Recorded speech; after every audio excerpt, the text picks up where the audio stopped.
Hello, everyone, and thank you for tuning in to the first of 5 conversations with practitioners about the What Works Clearinghouse Practice Guide on designing and delivering career pathways at community colleges.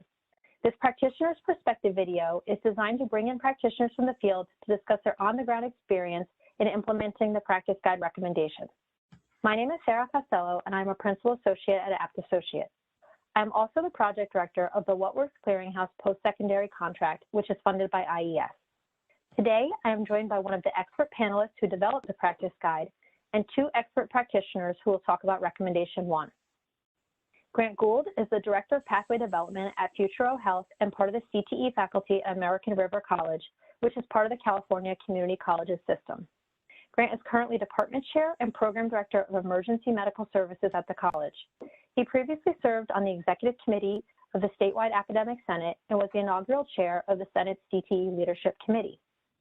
Robert Cabral is currently the Interim Dean of Student Learning, Physical Sciences, and Career Education at Moorpark College in California.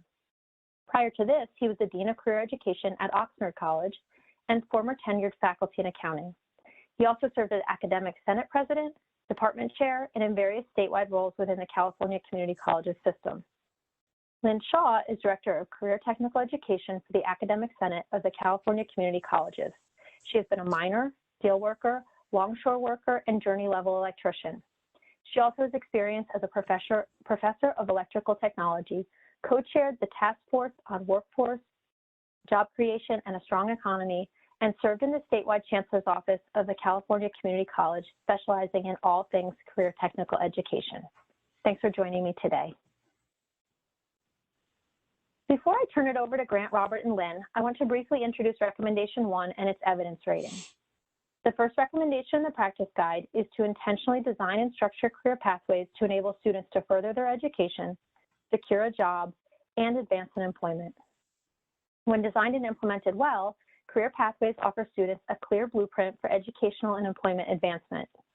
A basic career pathway model, like the one shown on this slide, includes multiple entry points to facilitate access to training and occupational skills. It also provides students with knowledge valued by employers and allows students to earn stackable credentials that match labor market demand. The What Works Clearinghouse team and the expert panel assigned Recommendation 1 a moderate level of evidence, which means that there is some evidence meeting What Works Clearinghouse standards that the practices improve student outcomes, but there may be ambiguity about whether that improvement is the direct result of the practices or whether the findings can be replicated with a diverse population of students. This rating was based on 12 studies of interventions with career pathways components. 8 of the 12 studies meet What Works Clearinghouse group design standards without reservations, and the other 4 studies meet the standards with reservations. For each recommendation, the practice guide provides details about the recommended practice, including how the panel arrived at the level of evidence rating, guidance about how to carry out the recommendation, potential obstacles and solutions, and tools and resources to support carrying out the recommendation. The practice guide offers 4 steps on how to carry out Recommendation 1.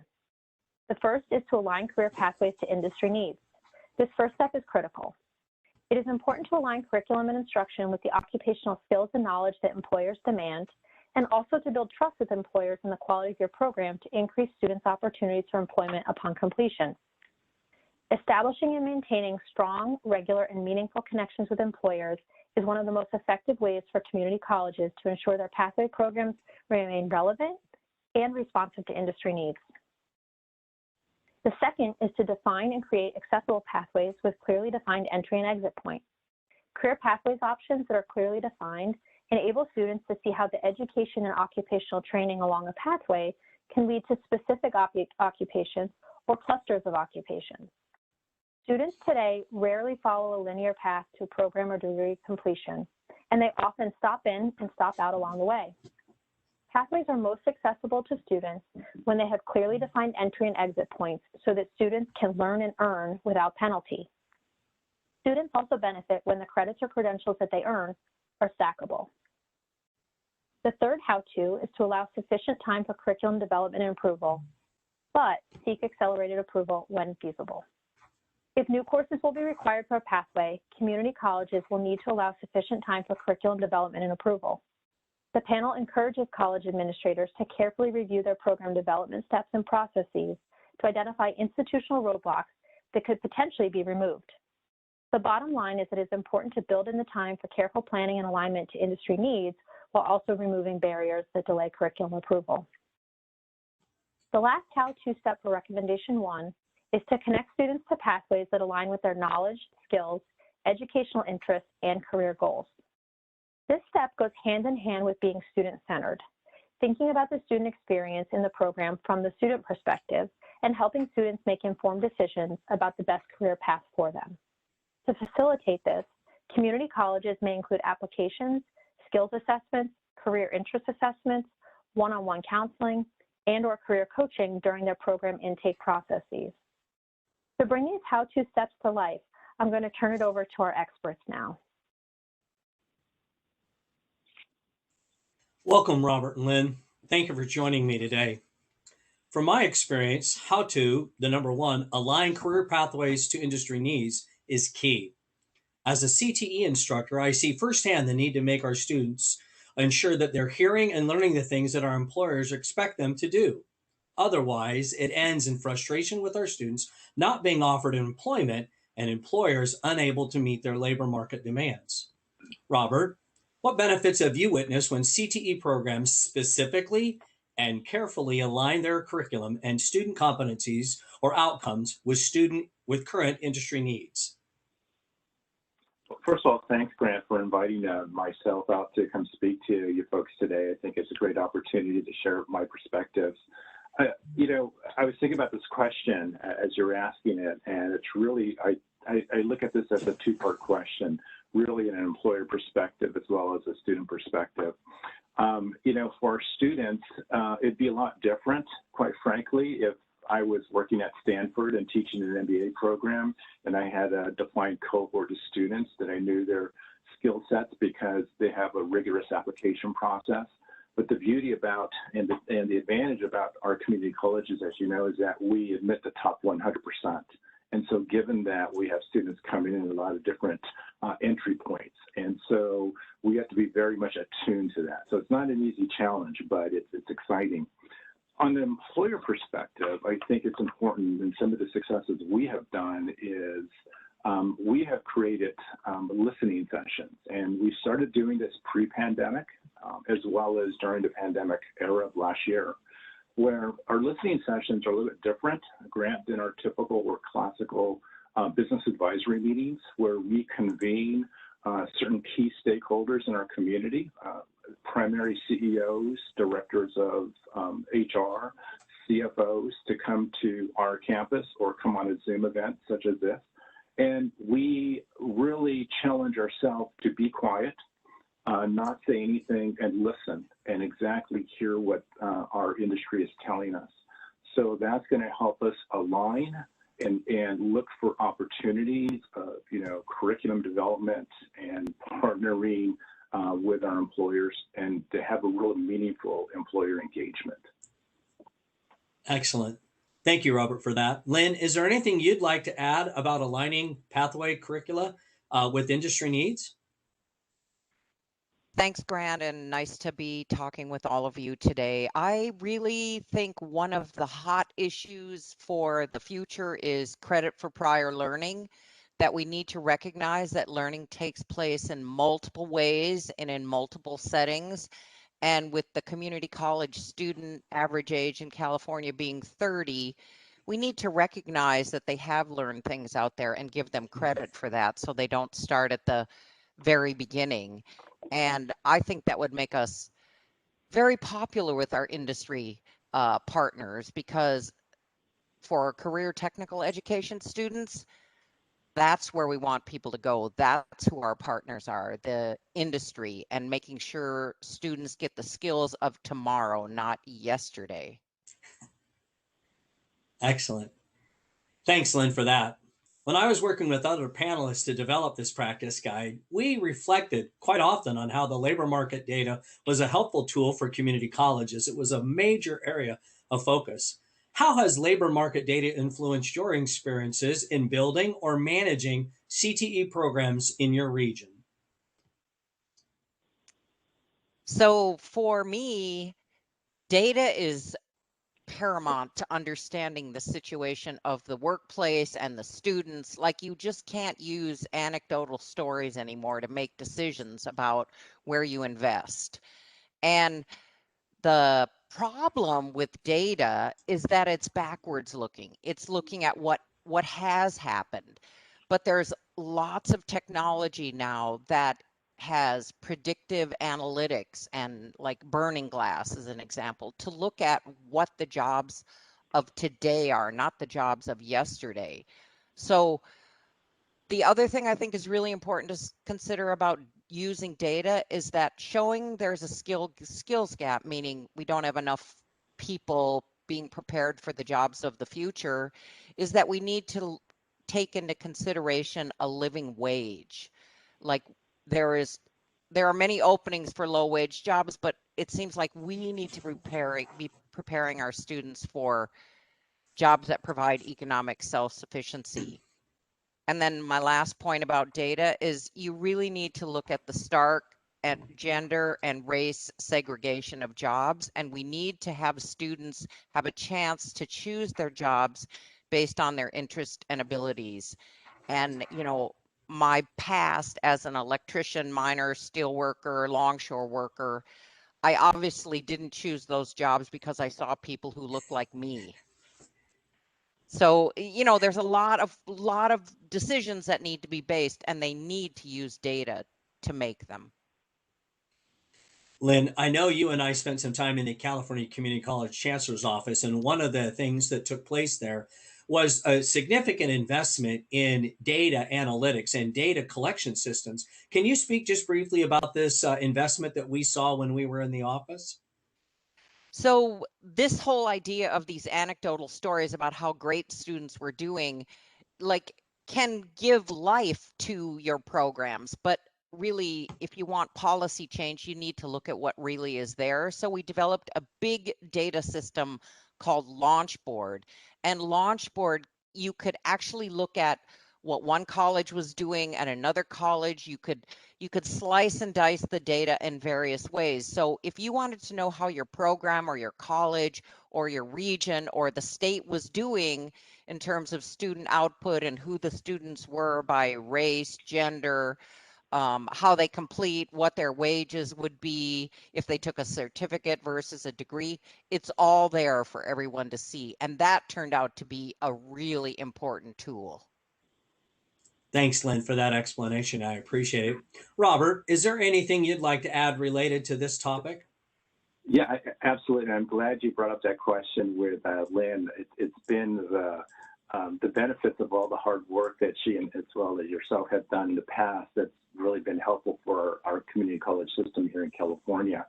And I agree. I think the challenges with data is that it's backward looking, it's lagging. And so when we're in an economy like this and when we're expected by industry to be more market driven, we need to have instruments that help us become more predictive of what the future, and the future for our students is next month sometimes, what that means for them.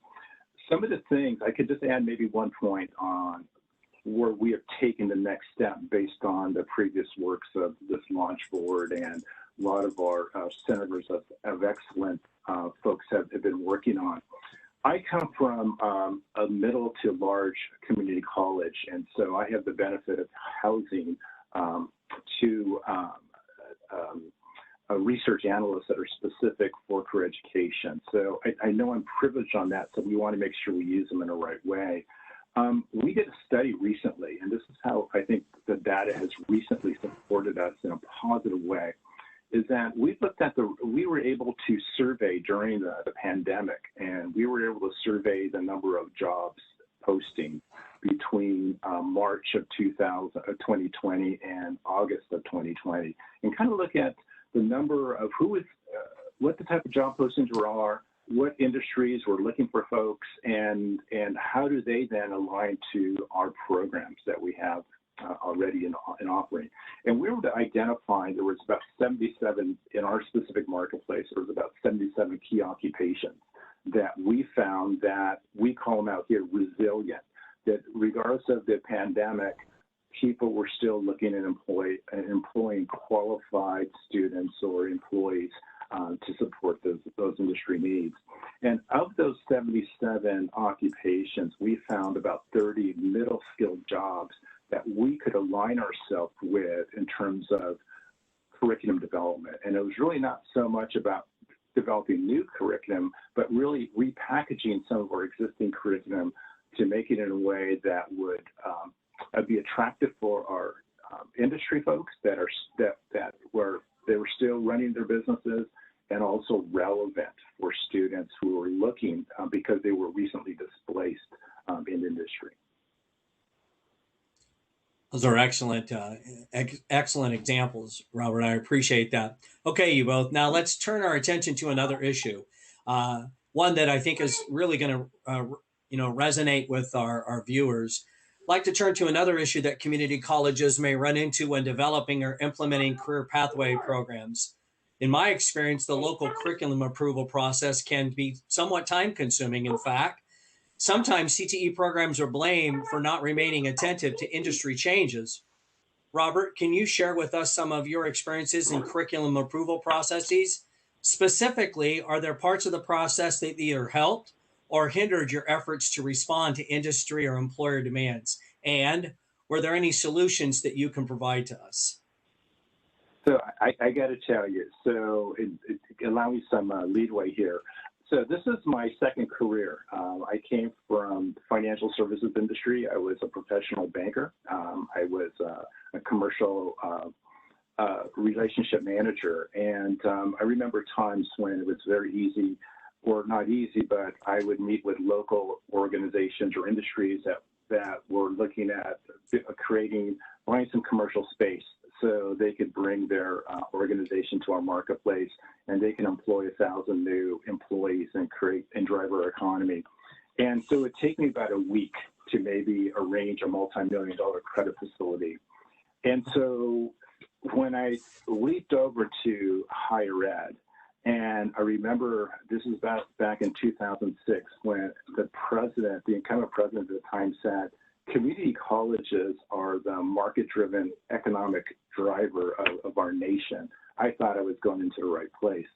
It wasn't really until I started writing curriculum as a faculty that, sometimes takes, 6 months, if you're lucky, a year and a half and 2 years.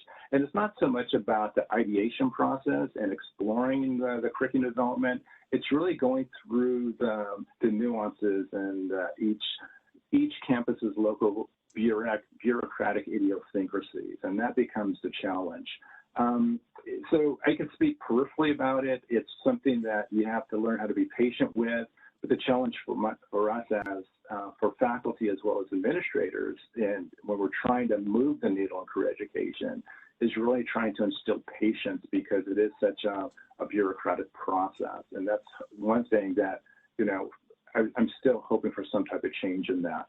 The other challenge too, as well, is once you identify great curriculum that meets industry needs, is making sure you have the qualified faculty available to teach for you, and that's a whole nother probably seminar. Thanks, Robert.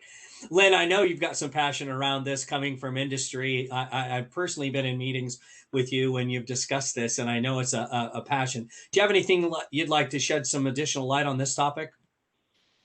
I just think people need to understand that career education is not general education. General education, their partners are universities. For us, our partners are business and industry, and we need to find ways to move at the speed of business and industry, or we risk educating students for the skills of yesterday.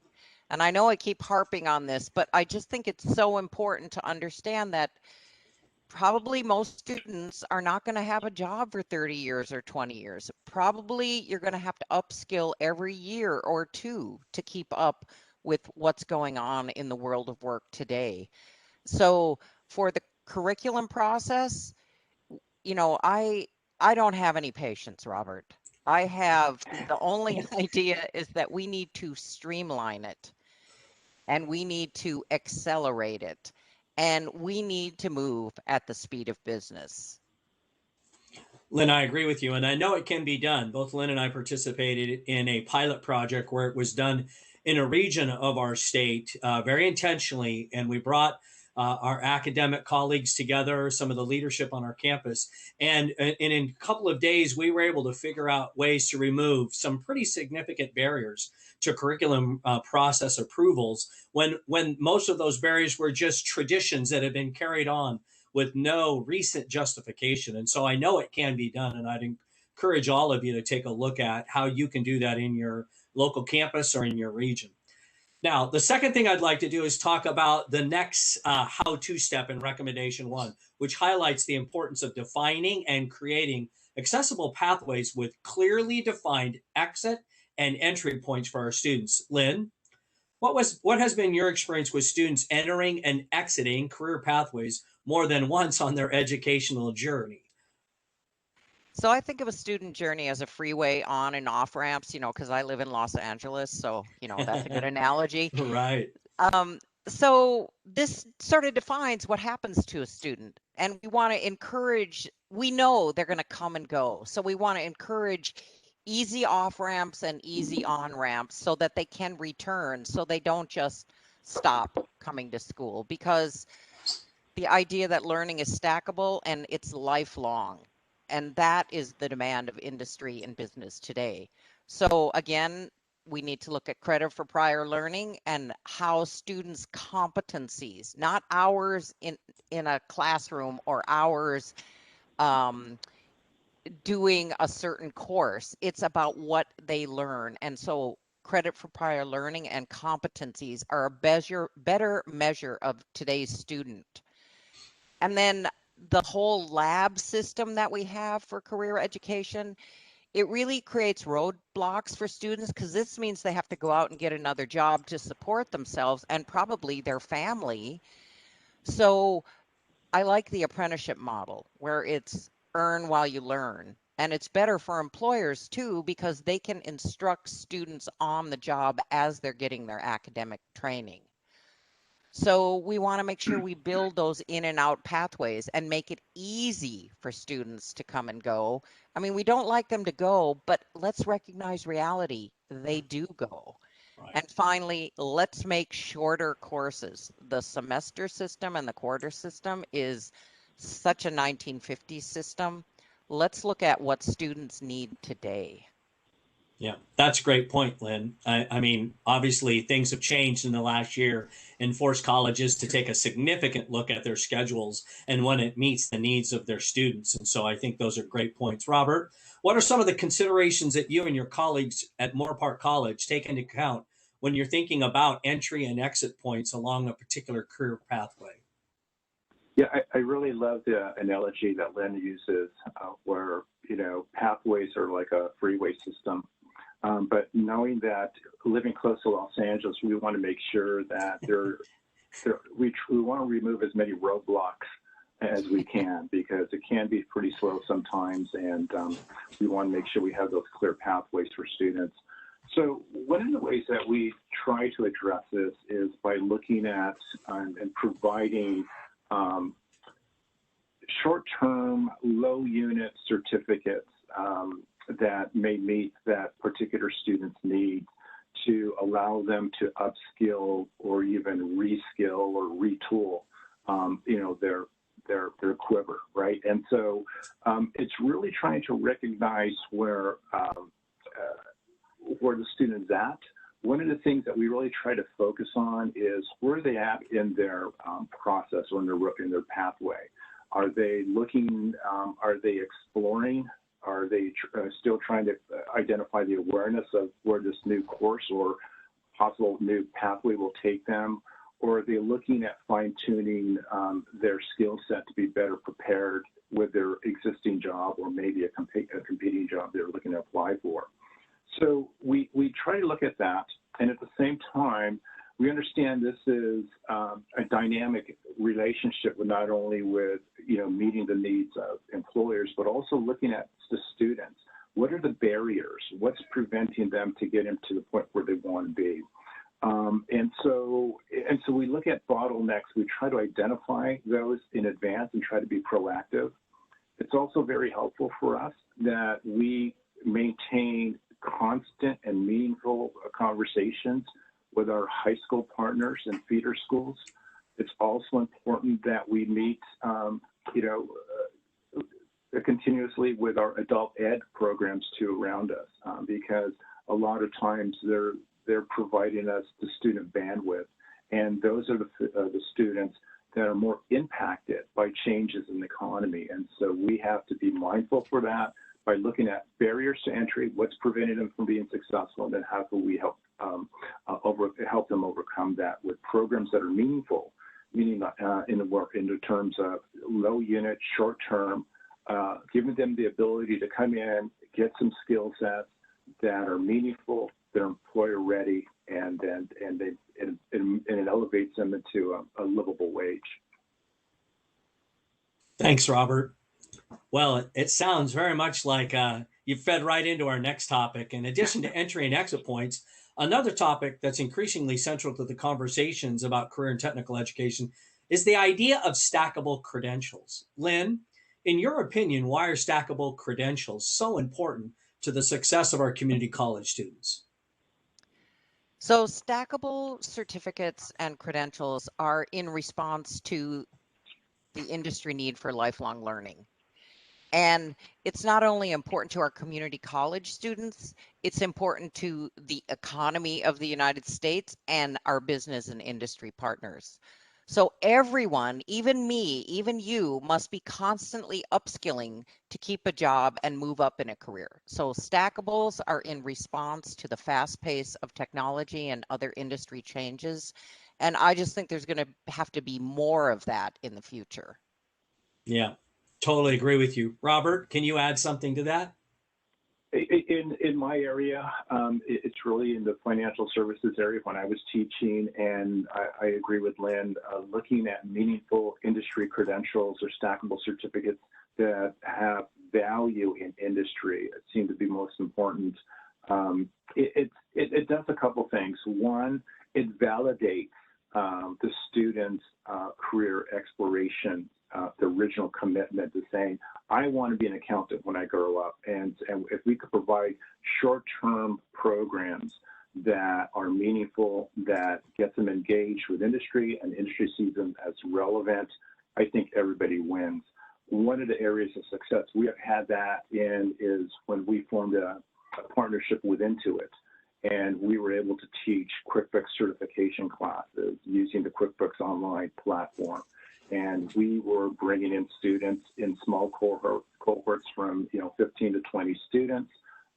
These were low unit, 1.5 unit courses, and we were able to train them and prepare them for a QuickBooks certification. And once they became certified, as you know, in as little as 8 weeks, their earnings have elevated from a $15 minimum wage to $25 to $26 overnight because they were valuable to the employers. And so, wow, looking at those type of quick wins for our students as well as industry. Wow, what a great example. I appreciate all of those examples you provided us today. All right, for the last part of our time together today, I'd like to revisit the fourth how-to step in recommendation 1, which is to connect students to pathways that align best with their knowledge, skills, and educational interest, and ultimately their career goals. From my own experience, I know that students don't always show up on our campuses or in our classrooms with a really clear sense of the program of study or career that they want to pursue. In fact, they often need a good bit of guidance. Lynn, what are some of the strategies that you've used or seen used to ensure students are connected to pathways that more clearly align with their knowledge, skills, and abilities, educational interest, and career goals? I think all colleges and educational institutions in general should have short exploratory workshops or courses that can help students explore and narrow down an interest, because sometimes students don't know what they don't know. So give them a chance, like a menu, and make it really short, not long at all, but help them make a better decision. And then technology can help with this. There's a lot of self-assessment tools that students can use to narrow down their interests and explore for themselves what matters to them. And then we have to reassure students that whatever career they choose, it's probably not going to be their career for a lifetime. So it's make a choice, but don't lag in the choice. Just go one direction and your life will guide you as you go, as long as you upskill. So we have to depend on technology because our counselors don't have enough bandwidth to serve all the students that are needed. And we can't continue to use that as a roadblock to not assist our students. So let's explore the technology solution and artificial intelligence. So a serious effort to meet the skills and education gap needs to be undertaken to include non-traditional students in various occupations. And this is the idea of not having students choose a job based on what the other people in that occupation look like. So we're long past the time that all electricians should be men, for example. So for employers, they need to recruit from 100% of the population. So in this example, include women and you have 50% more to help fill the gap and get the best qualified people. So this applies to ethnic and race issues. So we need to reach beyond what is to what should be. Excellent suggestions, Lynn. Very good. Robert, what do you have to add to this conversation? I wanted to dovetail to what Lynn has said. That's a great example. It reminds me when I was at another college and we were looking at revitalizing this auto tech program because we were losing student population. And so we decided to pivot and not go too far in our thinking, where we started looking at non-traditional students. And so what did we do? We reached out to the Girl Scouts, and the Girl Scouts were during this period when we were developing new merit badges. I think that's what they call them in the Girl Scouts, right? And and so we invited 3 troops out to our auto tech department so they could throw tubes around, bust tires, learn how to do oil changes. And we're really trying to reach out to that type of special population that is not traditional. And here's the outcome. The following semester, the girls were too young, obviously, to enroll in community colleges, but a lot of the moms were there the next semester. And so they became new advocates now and ambassadors for our auto tech program, who are now learning about alternative fuels and hydrofuels and, energy charging systems. But I think one of the things that's important, in the role as an administrator in a community college is that students come to us to look for, the answers, either as they're going through their career pathway of awareness, career exploration, and career preparation. They're looking for us for support and to be in a safe environment that allows them to make mistakes and at the same time to learn from it. And so I think one of the things that's important is that for us to continue to do is provide strong student support structure for them. From having an identified, and I think Lynn touched on it, an identified career education counselor that understands the landscape of career education and could also partner that with the traditional academic pathway. Let's also be clear that in career education, it's no longer the dirty male occupations of colleges. They're very high-tech positions, from cybersecurity, Amazon Web Services, electronic technician, alternative fuels, things like that.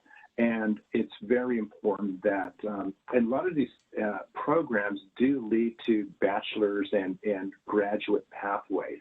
So it's just not about, getting students in and to get them out to the workforce. It's also allowing them the ability to continue with their education.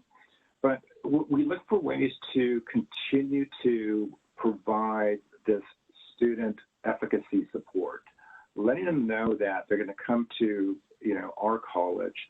They're going to be supported by a counselor, a faculty in a specific subject discipline, and we'll even give them some career preparation by aligning them with one of our many internship opportunities with one of our local employers. And that's where they get to test, the body of knowledge that they're learning in the classroom and try it out in an employment setting to see if this is what they want to do. So I think it's providing those type of opportunities, having the community colleges be a role model in that for students, And coupling that with, again, a strong career center, strong career education counselor, and a strong, transfer center too as well. Excellent points. Excellent points, Robert. Well, I want to thank both of you for joining me today. You both have raised some really great points in this conversation. I so much appreciate every time I get an opportunity to be around both of you to learn from your experiences. I hope our viewers have as well learned from some of the examples that have been provided. I'm going to turn the time back to Sarah. Thank you very much. Grant, Robert and Lynn, thank you so much for sharing your insights and experiences with designing and implementing career pathways. This was definitely a powerful conversation, and hopefully some of the ideas that you shared here, our viewers will be able to take them and think about them as they work to improve their own practice. Just as a reminder, the Designing and Delivering Career Pathways at Community Colleges Practice Guide can be accessed through the What Works Clearinghouse website. And we will continue the conversation in the next Practitioner's Perspective video series on Recommendation 2, which will be moderated by expert panelist Michelle Van Noy. To our audience, if you have additional questions, feel free to connect with Grant via email. His email address is displayed on the slide. Thank you all, and stay safe.